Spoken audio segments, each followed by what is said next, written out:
پہلے زمانے میں جب موبائل فونز اور سوشل میڈیا نہیں تھا، لوگ عید کی مبارکباد دینے کے لیے عید کارڈ کا استعمال کرتے تھے۔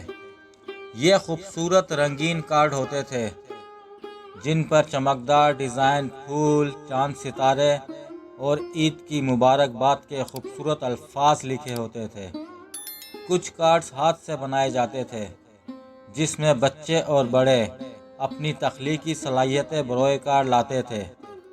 لوگ اپنے پیاروں کو یہ کارڈ ڈاک کے ذریعے بھیجتے تھے اور کارڈ موصول ہونے پر خوشی کا کوئی ٹھکانہ نہ ہوتا۔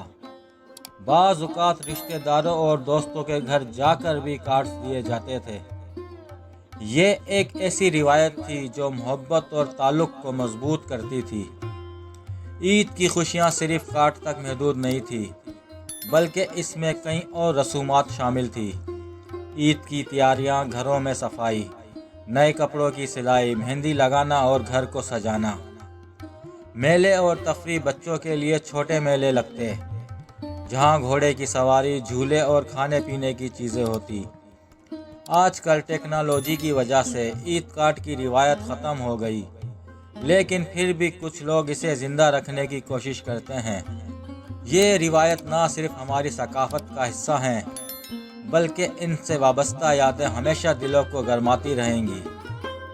ناظرین، اگر آپ کو ہماری یہ ویڈیو پسند آئی ہو تو ہماری ویڈیو کو لائک اور چینل کو سبسکرائب ضرور کیجیے گا۔ میری طرف سے آپ کو ایڈوانس عید مبارک۔